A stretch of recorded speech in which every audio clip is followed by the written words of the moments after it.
Fala galera do terceiro ano, sejam todos muito bem-vindos a mais uma aula de História. E na aula de hoje nós vamos falar sobre,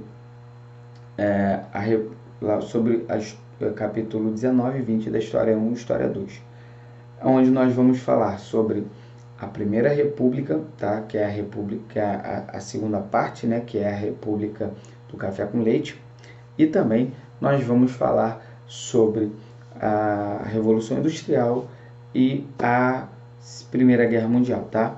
Então, dê um like no vídeo e vamos ao conteúdo, beleza?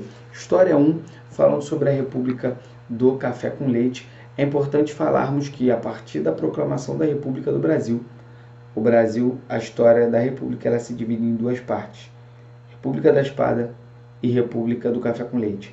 República da Espada foi o governo dos militares, tá? Que seguiu por 2 militares no comando do Brasil. E a República do Café com Leite é o que nós vamos falar agora, tá bom? Ela se inicia em 1894 com Prudente de Moraes e vai até 1898, tá? O primeiro presidente civil da República, eleito por voto direto, enfrentou forte oposição dos florianistas, tá? Herdou aí uma crise econômica do encilhamento, que nós já vimos em aulas anteriores, abandonou a política de industrialização e ele enfrentou aí questões territoriais como a Argentina, a França, a Inglaterra, e entrou, na verdade optou, né, pela diplomacia, né? Barão de Rio Branco restabeleceu as relações diplomáticas com Portugal e assinou o Tratado de Amizade e Comércio e Navegação com o Japão. O governo Prudente de Moraes foi marcado por uma série de insurreições que aconteceram nesse período, porque o período do Café com Leite é importante citar que foi um período bem tumultuado da história do Brasil, tá? Negociou aí o fim da Revolução Federalista, enfrentou a revolta da escola militar. No início aí da política do Café com Leite, o país estava à beira da falência e o aumento da dívida externa, da inflação e também do déficit orçamentário, que não parava de crescer. As medidas aí, como por exemplo, negocia 10 anos mais 3 para pagar os empréstimos, restringindo aí a circulação de moeda, penhoras de títulos de garantia para os brancos credores, receita alfandegária, enfim. O Brasil estava à beira da falência. A política, houve o que dentro desse período que nós chamamos de política dos governadores, criada aí por Campos Salles. Era basicamente o seguinte: o presidente ele apoiava os governadores estaduais e os seus aliados, e em troca eles garantiram a reeleição para o Congresso dos candidatos oficiais. Esta troca aí de favores, né, que acontecia entre governadores e presidente, né, ele funcionava graças à comissão de verificação dos poderes, né, que a gente chamava aí de degola, né, e o coronelismo. Então, o presidente ele apoiava esses governadores e em troca os governadores faziam aí um trabalho, como podemos dizer assim, junto com eles, né? E por fim nós temos os coronéis, que tinham um poder localizado dentro dos seus currais, que nós chamamos assim, devido ao voto de cabresto, porque até então o voto ele era aberto, tá? Então todos sabiam em quem a pessoa ia votar, né? Então, uma vez que talvez votasse no candidato que não era o daquele coronel ou daquela região em que o coronel comandava, em que tinha aquele líder político, as pessoas eram perseguidas, perdiam seus empregos. Então as pessoas tinham medo e votavam nesse ou naquele outro candidato que o coronel mandava ou designava. É importante também dizer que os dias de hoje essa situação continua da mesma forma, né? Em alguns cantos por aí, né? Por causa de uma cesta básica, uma telha, alguma coisa assim, sempre tem isso, né? Ainda mais hoje, esse ano é ano de eleição, né? Infelizmente, isso existe, só que de forma diferente. Anteriormente, a votação ela era feita de forma oral. Hoje não, né? Hoje não tem essa de forma oral. Hoje é na urna eletrônica, enfim, mas ainda existe essa questão do voto de não claramente como era antigamente, né?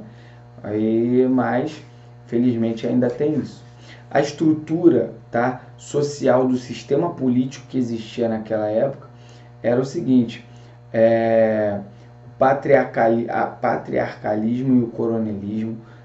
Depois nós temos o controle das terras pelos coronéis nos currais eleitorais e também a perpetuação, né, das famílias poderosas no poder que não saíam.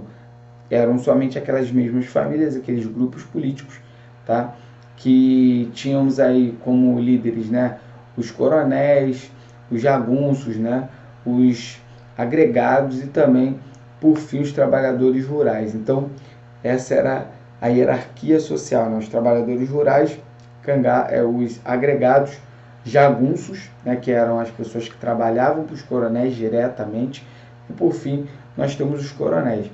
É uma estrutura dessa república que infelizmente persistiu aí por muitos anos. O sistema econômico era baseado na exportação do café, tá? Açúcar, cana, cacau, enfim. O crescimento era lento, tá? Mas havia um pequeno crescimento do processo industrial brasileiro, tá? A borracha teve o seu auge nesse período, tá? Durante aí 1994 a 1930, você tem aí no governo de Rodrigues Alves o crescimento da exportação aí da borracha.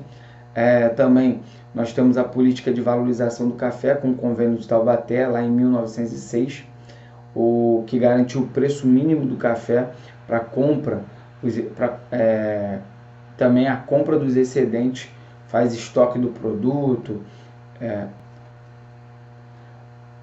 Havia também no convênio de Taubaté, o governo garante o preço mínimo do café, compra os excedentes e faz estoque do produto para esperar sua valorização e cria caixa de conversão, que também o câmbio da moeda faz em favor, né, dos cafeicultores. Essa aí foi uma ideia do Afonso Pena, né, que foi o primeiro ministro, que foi a proposta do primeiro mineiro na presidência, tá? Nilo Peçanha, em 1909 a 1910, foi o primeiro fluminense, o primeiro carioca, né, que a gente pode dizer assim, né, a governar o Brasil, e assumiu em virtude da morte de Afonso Pena.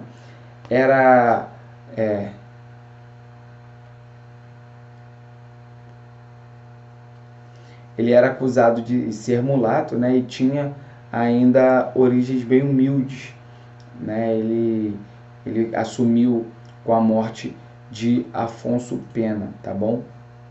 Depois nós temos o Marechal Hermes da Fonseca, né, gaúcho, né? Ele também foi nesse período que ele ficou de 1910 a 1914, tá? Foi durante o governo dele que houve a revolta da Chibata também. E nós temos Hermes da Fonseca, tá? Ele tentou estimular a indústria e apoiar as causas operárias, beleza? Então, nós temos no setor industrial o mercado interno, que era interno em expansão, uma mão de obra barata, a possibilidade também de abrir pequenas fábricas com pouco capital. A Primeira Guerra Mundial, que nós vamos ver mais na frente, ela dificultou as importações, tá? Medida que fez com que o governo internamente começasse a produzir vários produtos que não eram produzidos aqui, tá? Beneficiou muito as indústrias.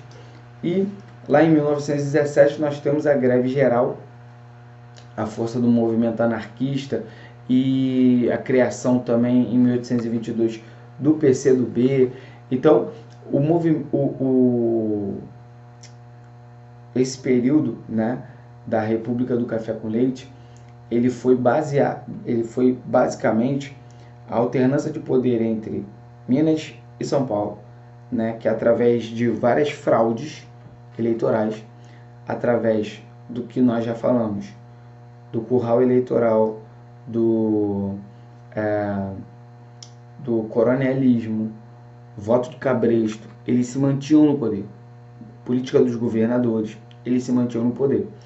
E esse período fez com que muitos cafeicultores e também produtores de leite colocassem muito dinheiro no bolso, mas o Brasil viveu um período muito caótico, com muitos problemas dentro do Brasil em várias regiões, como por exemplo a Guerra de Canudos, tá? Que estava ligada à situação de miséria e desigualdade no Nordeste do país, e tinha a questão agrária como questão central no domínio aí dos coronéis, tá? O governo republicano ele se fazia presente mediante impostos, a religiosidade popular e também as feridas pela separação entre a igreja e o Estado causou a ampliação desse movimento lá de Canudos, tá? A derrota de Canudos só se concretizou após 4 expedições militares e as últimas pesadamente armadas, tá? As mulheres, crianças, sobreviventes nos últimos dias do cerco de Canudos, a maioria foi prostituída ou vendida como escrava, tá? Era uma população muito pobre que infelizmente aí sofreu muito, tá? Antônio Conselheiro, que era o líder religioso, que tinha características messiânicas nesse movimento, tá? Ele foi exibido aí como um troféu morto, né, pelos militares.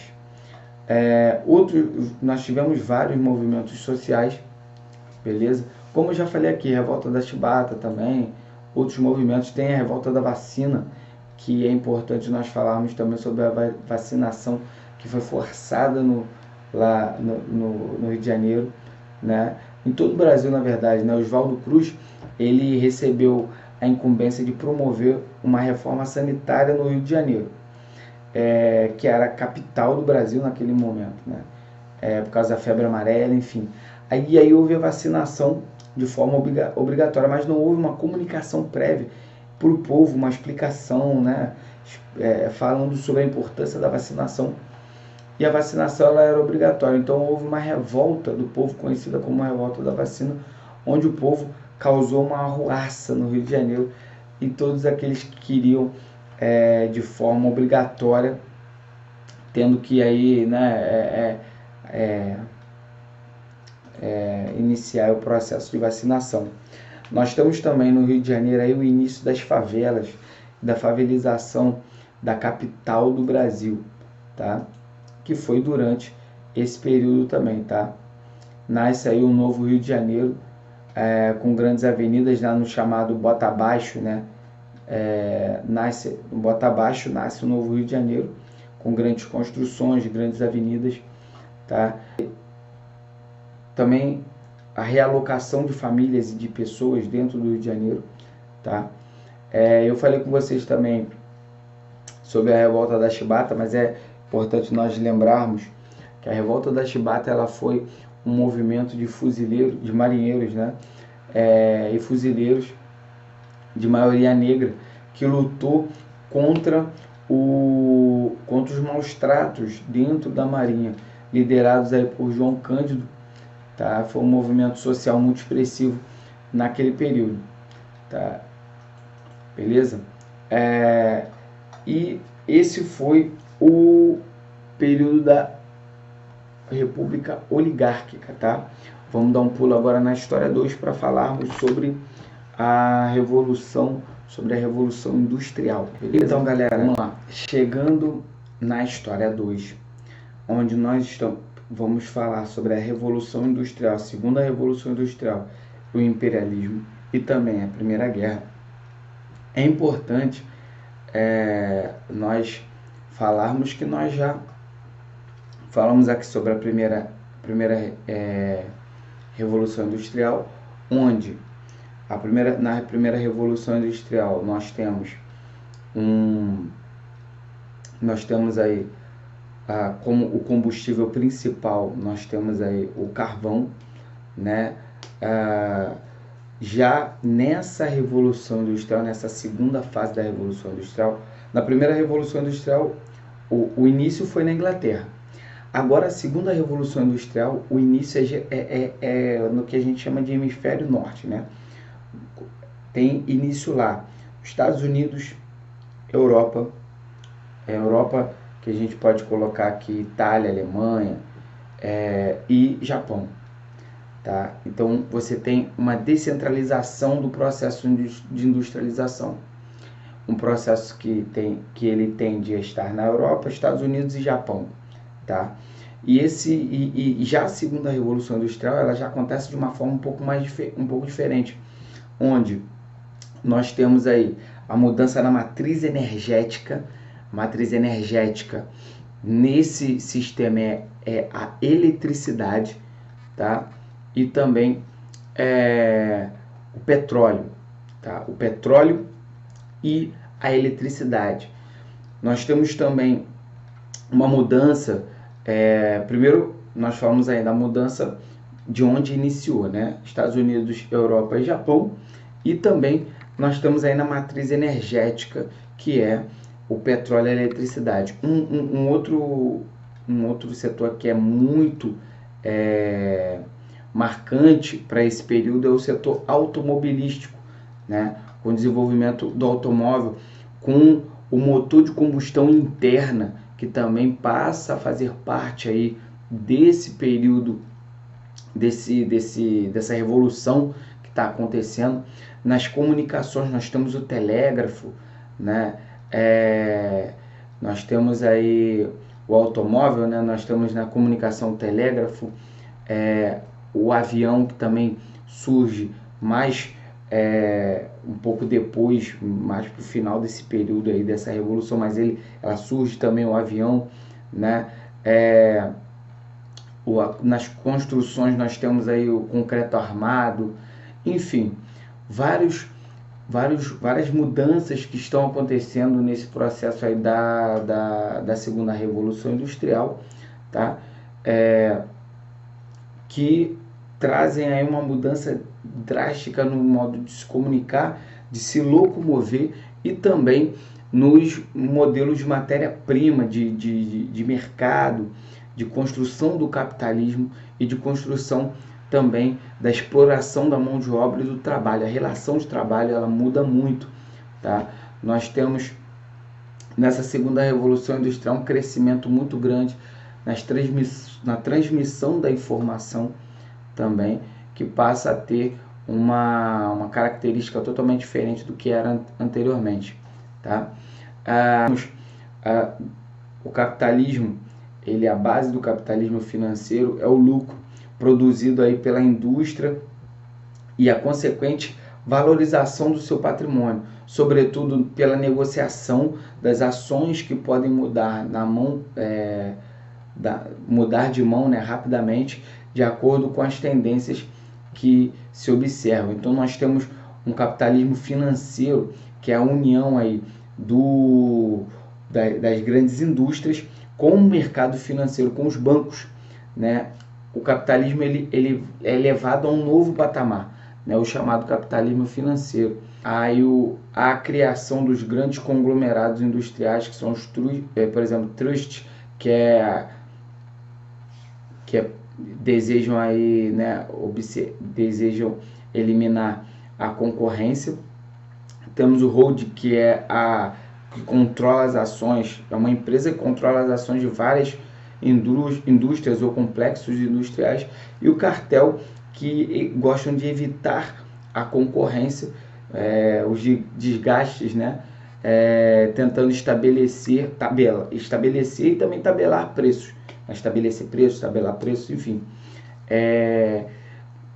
O mercado ele começa a ter algumas alterações, tá?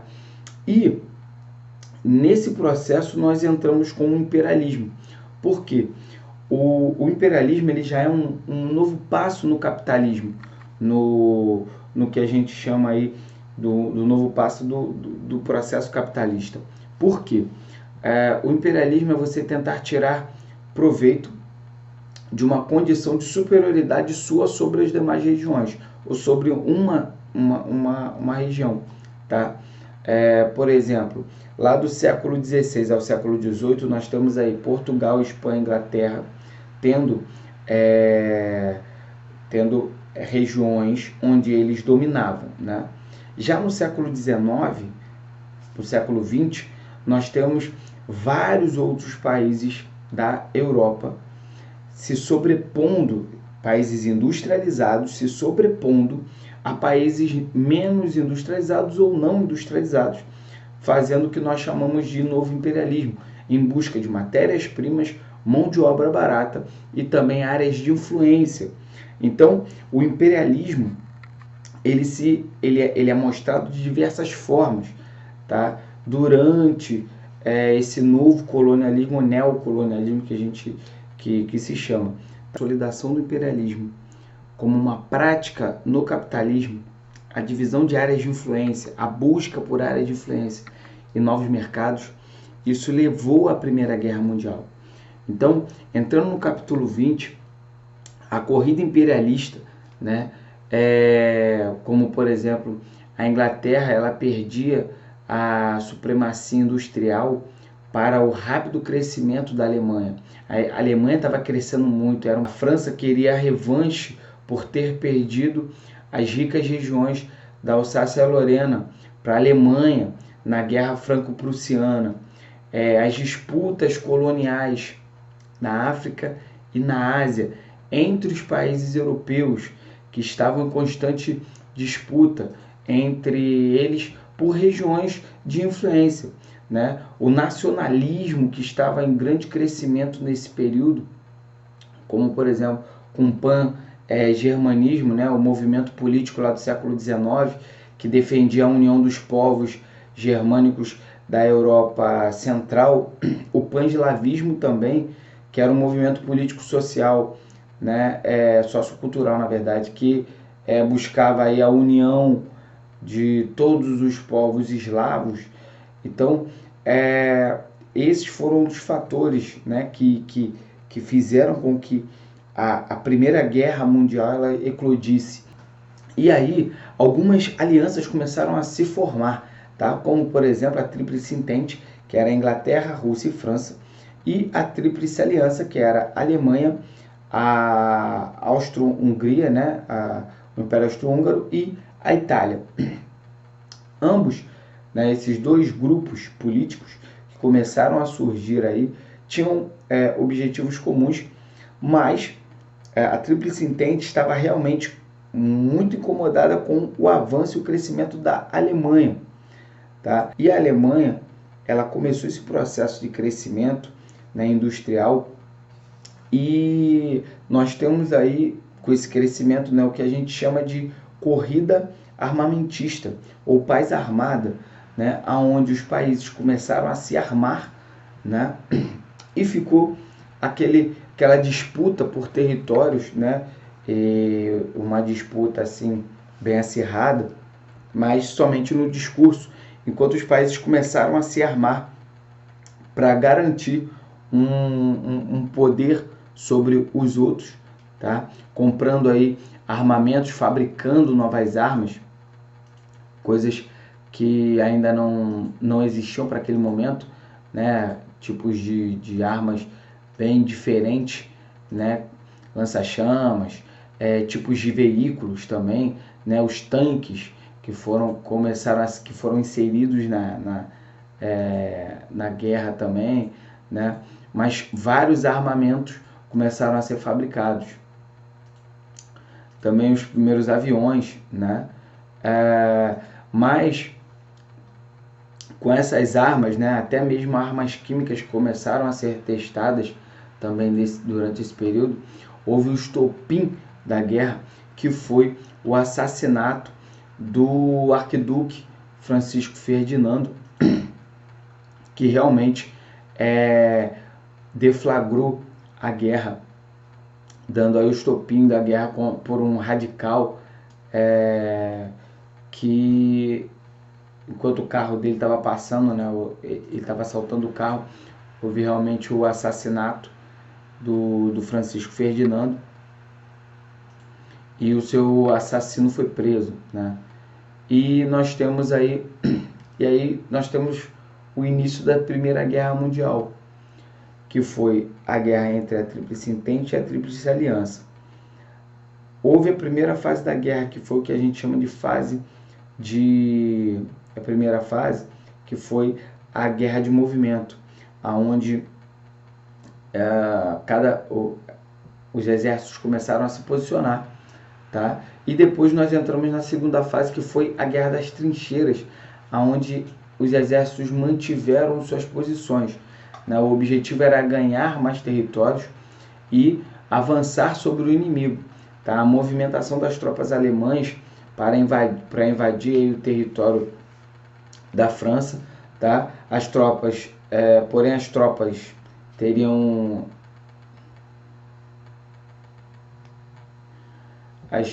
porém eles tiveram que passar pelas terras belgas, né, pelo território belga. Quando as tropas alemãs invadiram a Bélgica, e a Inglaterra declarou guerra à Alemanha, tá?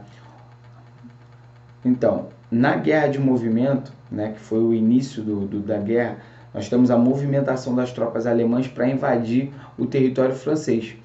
Porém, para fazer isso, né, as tropas teriam que passar pelo território belga. Quando as tropas alemãs invadiram a Bélgica, a Inglaterra declarou guerra à Alemanha.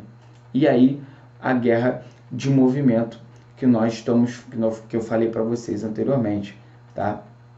Já na guerra das trincheiras, uma trincheira típica, né, tinha pouco mais de 2 metros de profundidade, cerca de mais ou menos 1,80 m de largura, tá? E a frente, né, era a frente de trás, havia também ainda um degrau, né, de tiro para onde eles podiam mirar. Enfim, eles nesse momento, na segunda fase da guerra, era para manter as suas posições, tá? E os locais que eles estavam, e o local aí que eles já tinham avançados, tá? Em 1917, em abril de 1917, né, submarinos alemães eles atacam navios norte-americanos. Novos armamentos, mais recursos, mais soldados, e a guerra muda de lado. Até então, a Alemanha, né, os aliados da Alemanha estavam vencendo a guerra. E aí, em 1917, a Rússia ela sai da guerra porque ela está acontecendo a Revolução Russa no seu território. Ela tem que se retirar da guerra. E em 1917 ela se retira da guerra, mas os americanos eles entram na guerra. Então, no final da guerra, lá em 1917, há uma mudança drástica nos rumos da guerra. E os aliados eles vencem a guerra, tá? E eles vencem a guerra. E os americanos, juntamente com a Inglaterra e a França, eles vencem a guerra, tá? E ao vencerem a guerra, é assinado o Tratado de Paz, chamado Tratado de Versalhes, tá? Que foi assinado em 1919, e dando aí a responsabilidade pelo conflito, pelo início do conflito à Alemanha. E a Alemanha é obrigada a cumprir uma série de exigências políticas, econômicas e militares que foram estabelecidas nesse acordo, tá? Lembrando que a Alemanha nem participou da reunião, porque foi derrotada, é lógico, mas foi imposta a ela uma série de exigências, tá? Essas exigências foram impostas à Alemanha pelas nações que venceram, e isso foi também um dos causadores da Segunda Guerra Mundial, tá? Os tratados aí de Versalhes, né, a admissão de culpa, teve como admissão de culpa pela Alemanha, pela ocorrência da guerra, por ela ter iniciado. Também foi gerada na Alemanha, né, a proibição de uma união entre a Alemanha e a Áustria, e também a comissão de reparação financeira foi imposta uma reparação financeira entre a Alemanha e os países que venceram a guerra, né, eles tinham que pagar uma compensação financeira, a devolução da Alsácia-Lorena para a França também, as colônias da África foram perdidas para a Inglaterra, França e Bélgica, as colônias do Pacífico passaram a ser dominadas. As colônias do Pacífico passaram para o domínio dos japoneses e dos ingleses, e o exército foi reduzido a 100 mil homens, né? A Alemanha perdeu parte do seu território também para a Polônia, que foi aberto a ela aí um canal para o mar, né? Um território para o mar. E a Primeira Guerra Mundial teve aí como saldo, né, um declínio da economia europeia. Os Estados Unidos, eles ascenderam como grande potência mundial, porque eles foram um dos grandes favorecidos nessa guerra, né? Eles vendiam produtos, vendiam remédios, alimentos e armamentos para os europeus, antes e depois da guerra também, tá? Antes, durante e depois, né? Houve uma crise financeira na Europa gigantesca, tá? Uma diminuição aí na produção agrícola. 8 milhões de pessoas morreram, 20 milhões de pessoas ficaram inválidas, né? 30% das riquezas da França das riquezas da França foi consumida aí pela guerra, 22% das riquezas da Inglaterra foram consumidas pela guerra. Os Estados Unidos perdeu aí 115 mil soldados e 36 bilhões de dólares, mas esse foi um dos saldos que nós tivemos aí da guerra.